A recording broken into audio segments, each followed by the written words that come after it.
I've been frustrated tuning the race cars, the actual race purpose cars in Gran Turismo Sport, because they seem to not respond well to suspension tuning.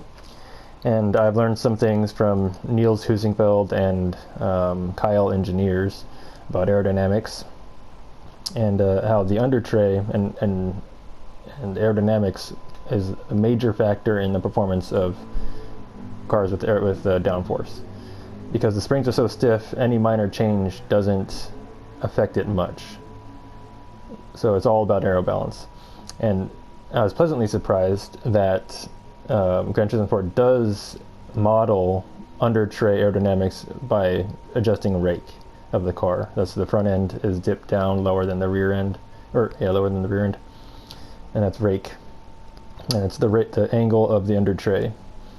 So onto that, with this particular car, I have the rake at maximum rake. Ride height in the rear is all the way topped out, and the ride height in the front is at the bottom. It's in inches, so what would centimeters be? About 2.54. That's about close to somewhere 4 or 5 centimeters of rake. I don't know how realistic that is, but in this sim, I basically have to max out the rake in the cars that I've tested, I should say.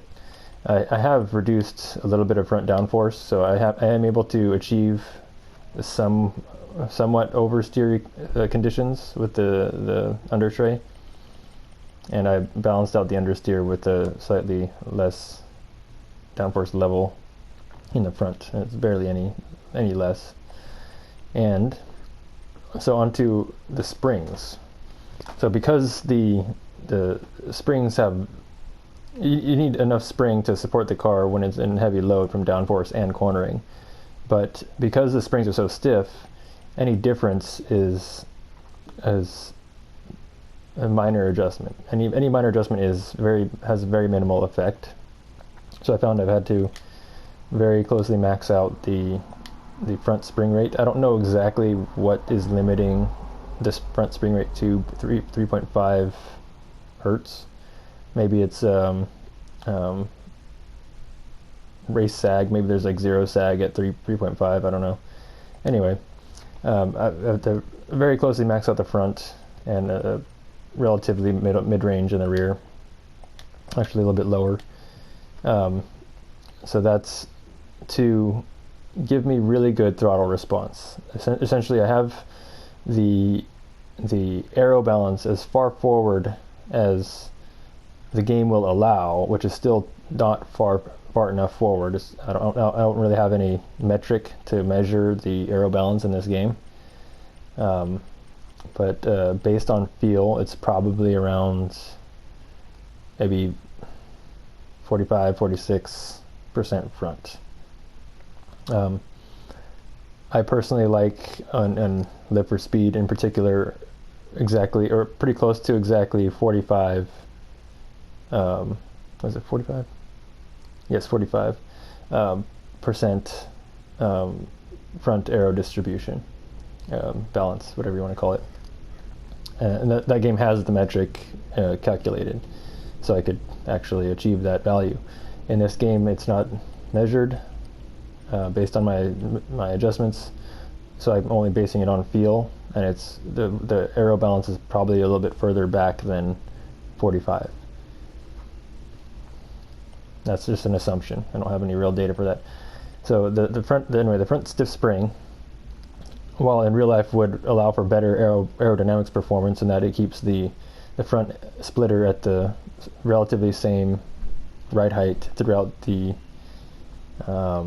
loading of the car. But it allows me to have good throttle responses, as I said earlier, in that I get not quite push on throttle. I haven't set it to that much push on throttle, but it's nice and stable on throttle. I can get on power early with a stiff front spring because the tire response time is faster than the rear, so it has so the rear has relatively more grip than the front when getting on throttle. And again, that's relative to the front. There's no more or less grip than maximum grip. It's just relative to the front and the rear.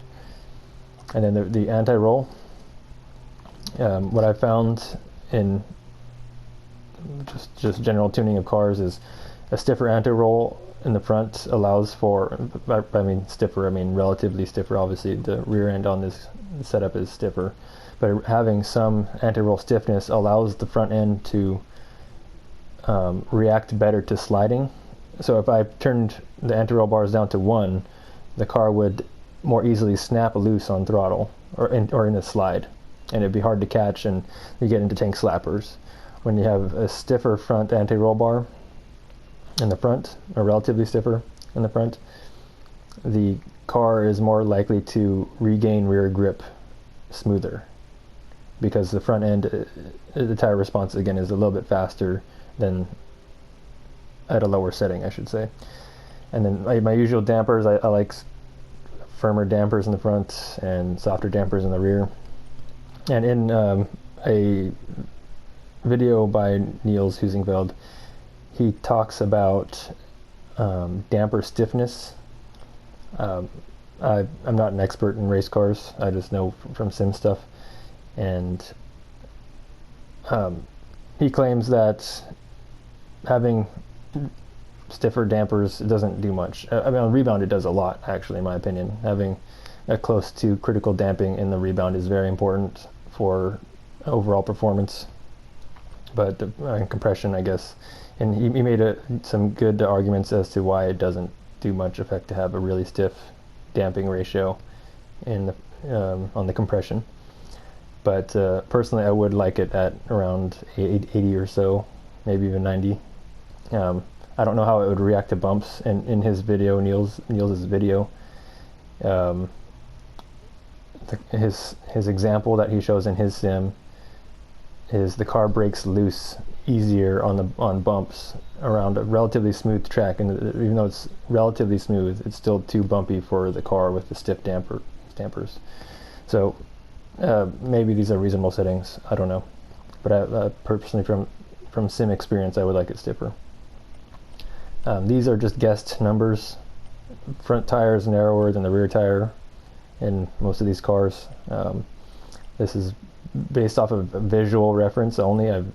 From what I've seen in like race replays of IMSA and such, it looks like somewhere around these settings. I haven't actually done any real testing to find out what camber settings are optimal for these cars. And this, I have no idea what toe they would use either, but normally I would like it around 0.1 in the rear. And I guess in F1, it's been inferred that they use around 0.3 degrees of toe out. So maybe that's realistic, I don't know. Drivetrain. So the car is slightly oversteery. I could tune out a little bit oversteer with less downforce or raise the front end. So to counter the general oversteer, I have a stiffer initial torque. The game doesn't simulate tire bounce from having too stiff of a differential setting, and I have no idea if 60% is too stiff anyway. But it performs well with 60 with these settings in particular, and 52 just a little bit more than 50%, just personal preference. I haven't done the full range of testing to find out what's better, and same with braking, it's just very close to 50%.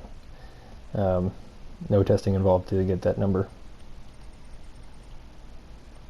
And onto the drive. I'm skipping gearing because I don't want to deal with gearing with this. It's good enough. And brake balance is a little bit more in the front. And I think that's everything in here. And racing hard tires.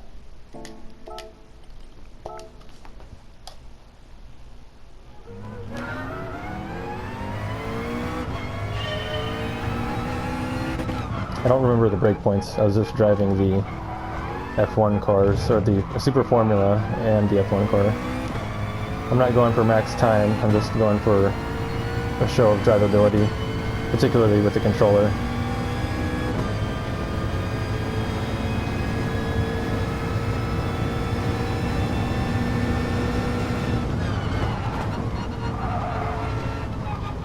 It's a little early on the brakes. Early on throttle and it still grips.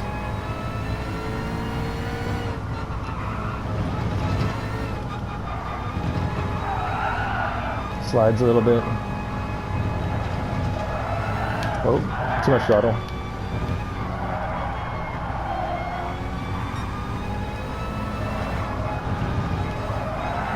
Bad throttle input.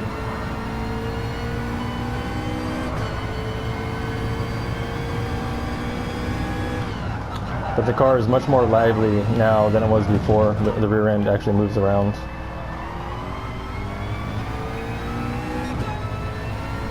I don't have very much confidence in it right now because, like I said, I was just driving the Super Formula car, and that had a lot more rear end grip.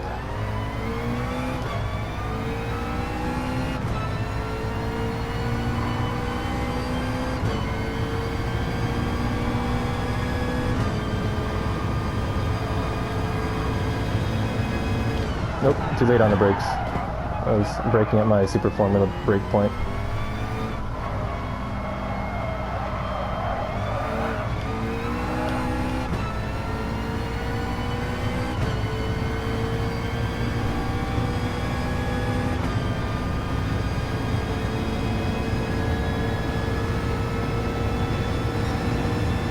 Is this flat out? Nope.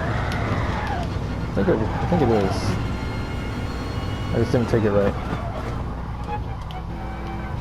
I'm gonna do one more lap.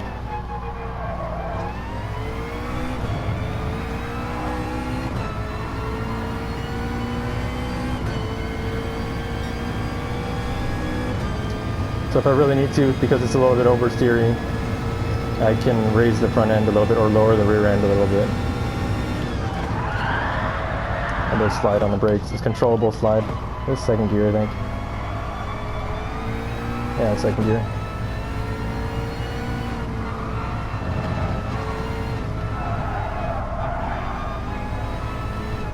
So with these downforce cars, it's really important to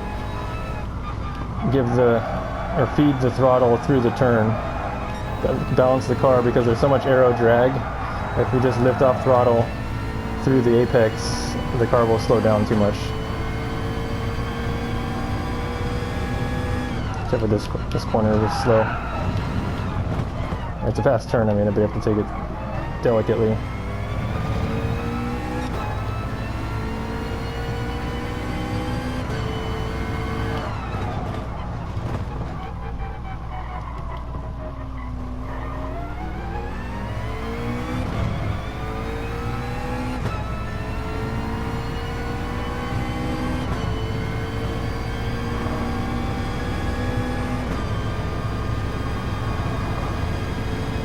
Brake here.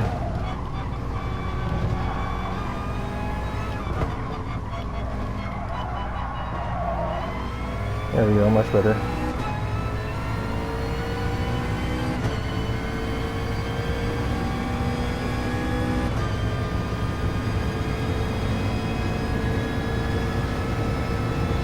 I think this is flat out. I just need to take it right. It is flat out. I don't remember the braking point for that turn.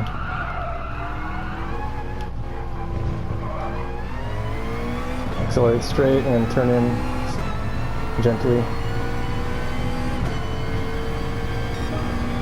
204, that's fine.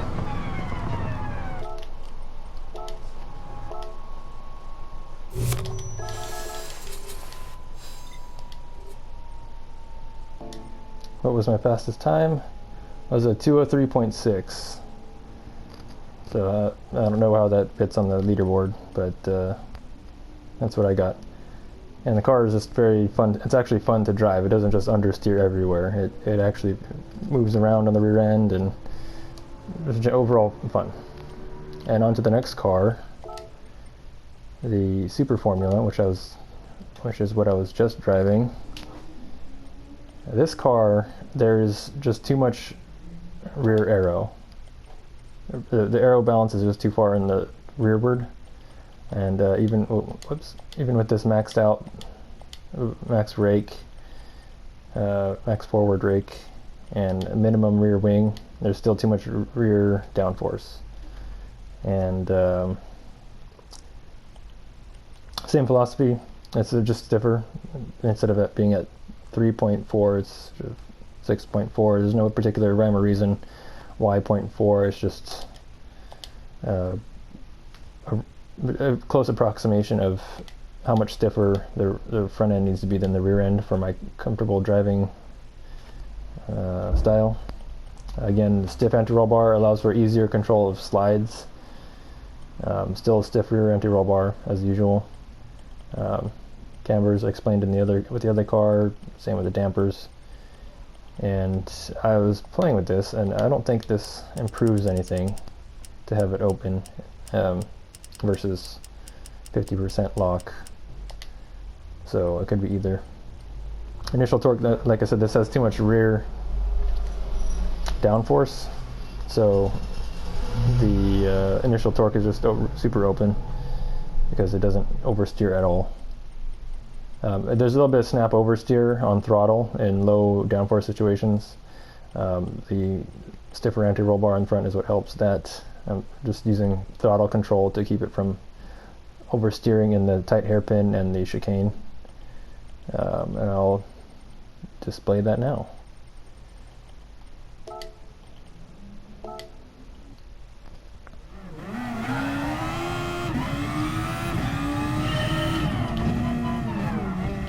Second gear. Accelerate straight. Let the downforce build up. Whoa, still too much oversteer in the slow speed.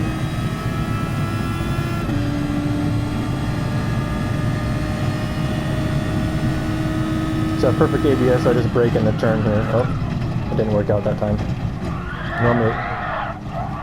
Normally I would brake right there, and usually it works. Bad input, I guess. Maybe I brake a little bit earlier.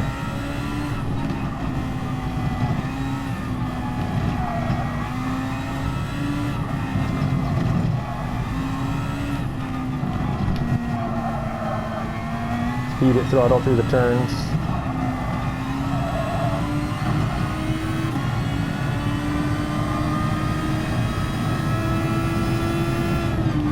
Slight dab of the brake. Down to third.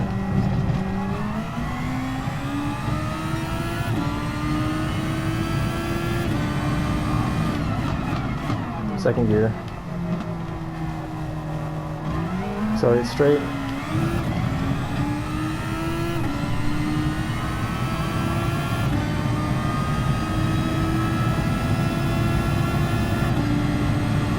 Brake at the green curb.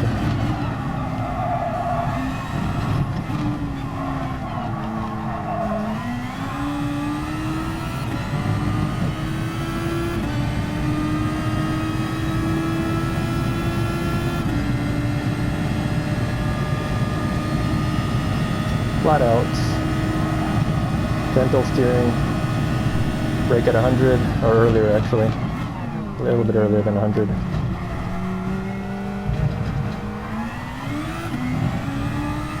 Gentle steering, and there we go. Let the downforce build up. I'm going to try that again. Hopefully I find a better braking point for the turn one.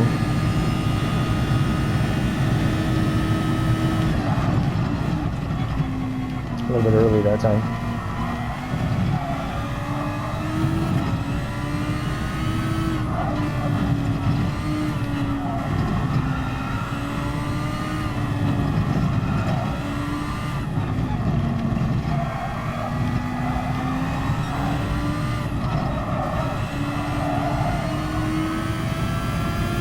So much rear grip. Dab of the brake.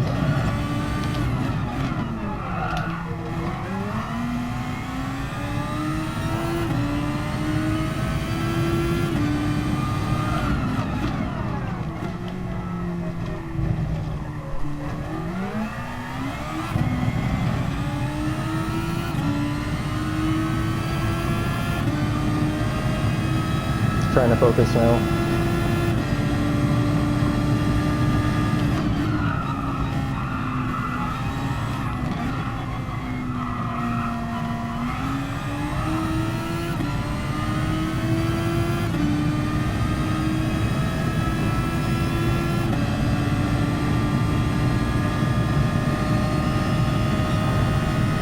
Gentle steering. Brake before the 100 board. Virtually no trail braking. So straight, gentle in the steering. There we go. And 45.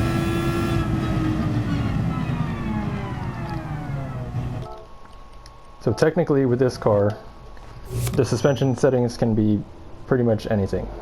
If you just give the car a little bit more rear wing, you could virtually have any suspension setting and the car performs fine. Like it doesn't perform bad. It's just not optimal for me in particular. Our fastest time was 42. On to the next car. You'll see a pattern here.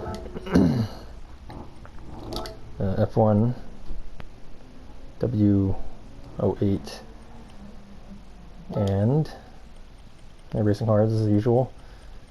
Same pattern. This is maxed out actually in the front, and I have a little bit more front anti-roll bar. This has a lot more power oversteer because it just has so much more power, a little bit stiffer. I have not optimized any of the springs particularly for the car for this track. They're just generalities that work for me, and usual damper settings and cambers and toe. And this is maxed out downforce. I have not tried lowering the rear wing. I have no idea if it'll achieve a faster time or not. Less drag would allow it to go faster if I can get enough grip to get the car to turn. But I'm not going to bother doing that. Just too much time. So, just the general thing, stiff front spring, relatively soft anti-roll, or depending on how you view it, it's not the softest anti-roll bar, but it's a relatively soft anti-roll bar compared to the rear. But a little bit of stiffness to allow the car to have a more controllable slide, and then front stiffness obviously controls the front wing angle, but also allows an easier time of getting on throttle. I'm having a faster tire response time than the rear on the spring rate. And then, yeah, as I've explained before, the stiff anti-roll bar for mid-corner stuff, stiff rear anti-roll bar, and then back to that. So onto the drive, and again, maxed out the rake, which I don't know how realistic that is, but that's what it is for this game. Let's see, let's go for a drive. I don't remember any of the breakpoints. First.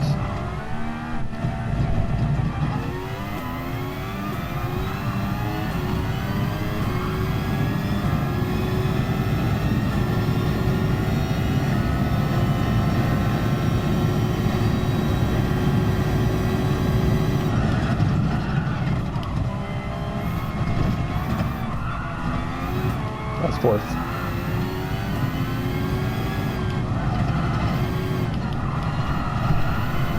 Want to roll on the throttle through the turns, just to counteract the Aero drag.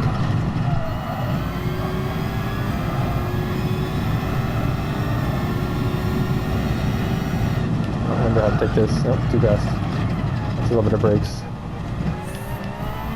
Well, that's clearly not realistic, going into the gravel like that and having that much grip. But this is not a gravel trap simulator.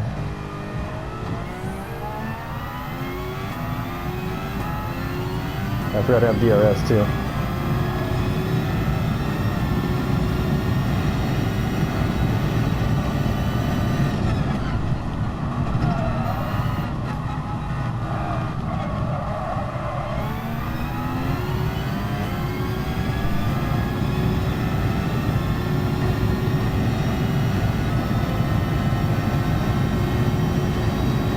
Definitely flat out.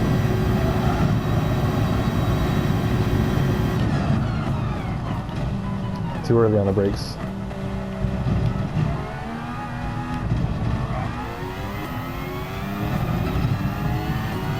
Just trying to accelerate straight out of the chicane so I can gain some downforce for the turn after.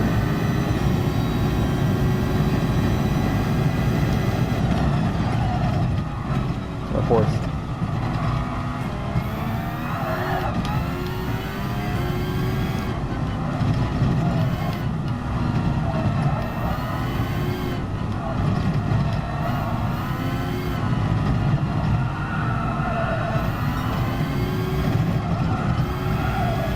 Oops, too wide.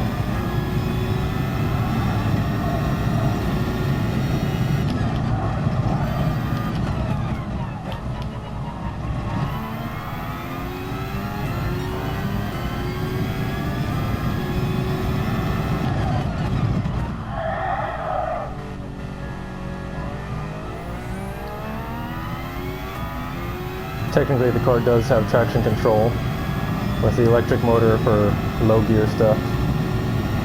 It's just not enabled in the game.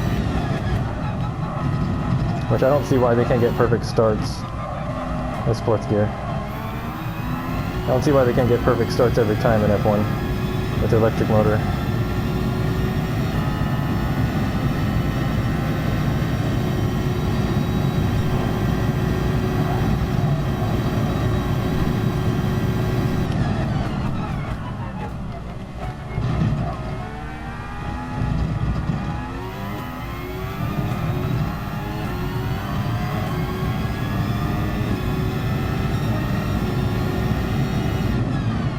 Alright, that's good enough.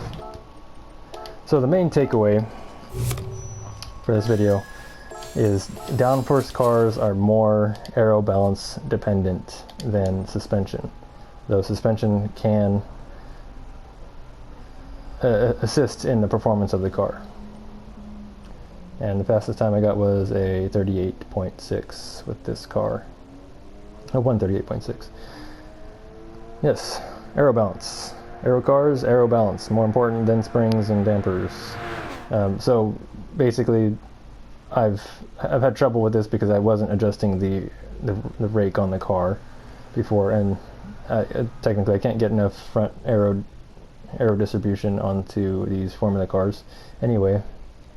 And I found that any of the spring settings that I tried performed fine. The car didn't change performance very much, no matter what suspension setting I used. Right, once I started adjusting the aero balance and got it closer, more forward from whatever it was, I don't have the actual display of what the aero balance is, but more forward from where it was, then the suspension started to take more, have more an effect on the performance. And that's it. Till the next one.